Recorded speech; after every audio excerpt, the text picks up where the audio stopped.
Bom dia, boa tarde e boa noite para você, meu irmão e minha irmã, que me ouvem neste momento.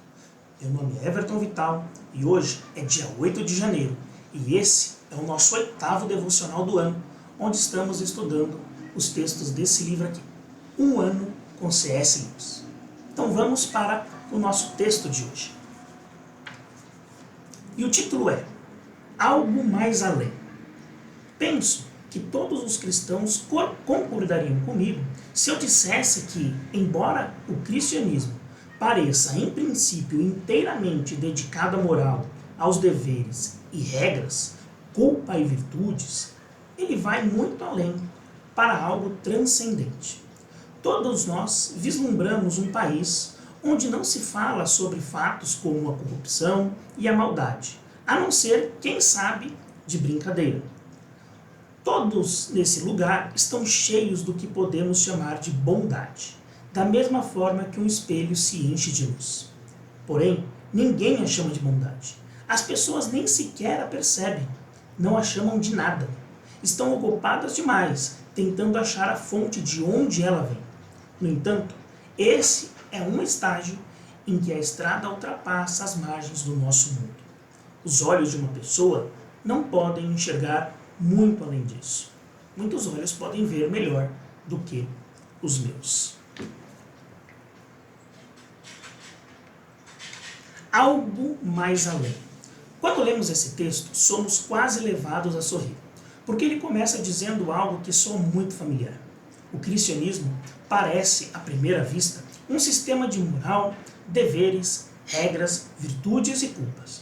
E, de fato, durante séculos, muitos reduziram a fé cristã exatamente a isso. Um código de comportamento, uma lista do que pode e do que não pode, uma pedagogia do certo e do errado. Mas o autor nos conduz com delicadeza para um outro lugar. Ele diz, o cristianismo vai muito além. E essa afirmação muda tudo. A fé cristã não nasce da obsessão pela moralidade. Ela nasce do encontro com Deus. A moral é consequência, não origem. É fruto e não raiz. O apóstolo Paulo, escrevendo aos Romanos, expressa isso de forma magistral quando afirma em Romanos 14, verso 17. O reino de Deus não é comida nem bebida, mas justiça, paz e alegria no Espírito Santo.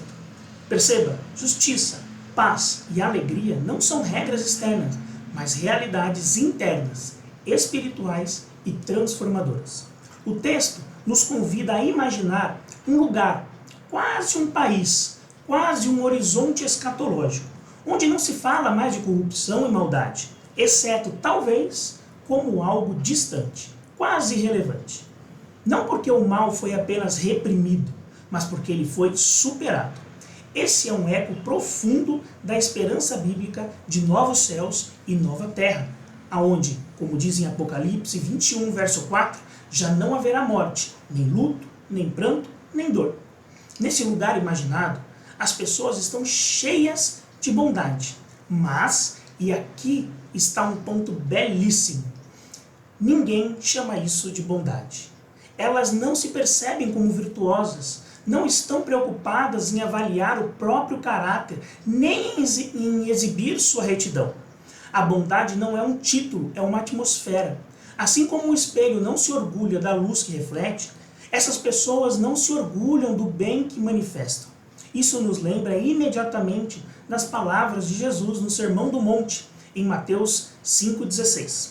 Assim, brilhe a luz de vocês diante dos outros, para que vejam as suas boas obras e glorifiquem ao Pai de vocês, que está nos céus. Note, a luz não chama atenção para si mesma, ela aponta para a fonte.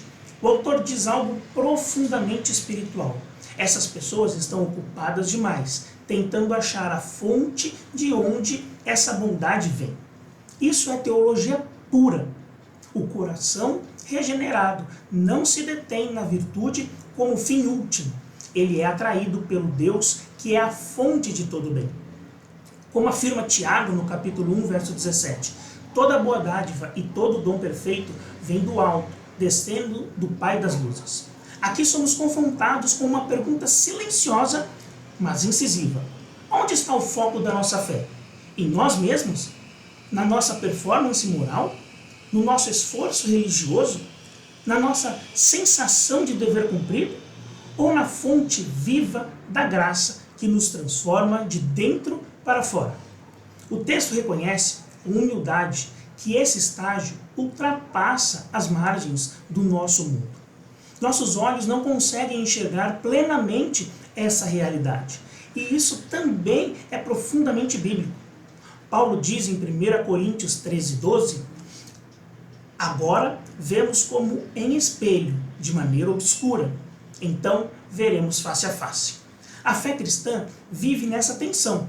Já experimentamos algo do reino, mas ainda não o vemos em sua plenitude. Caminhamos orientados por uma luz que nos atrai para além de nós mesmos. E o autor termina com uma confissão honesta. Muitos olhos podem ver melhor do que os meus. Isso não é relativismo, é humildade, humildade espiritual. É reconhecer que ninguém caminha sozinho, que a fé é viva, que a fé é vivida em comunidade, que precisamos uns dos outros para discernir melhor os caminhos de Deus.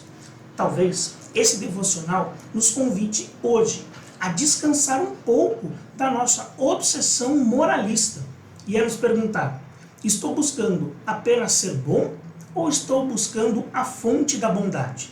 Porque no fim, o cristianismo não nos chama a fabricar virtudes, mas a permanecer em Cristo. E como ele mesmo disse em João 15, verso 5, quem permanece em mim e eu nele, esse dá muito fruto. Que nossos olhos, ainda limitados, continuem voltados para essa fonte. E que enquanto caminhamos, a bondade floresça, quase sem percebermos, como reflexo da luz que vem dele.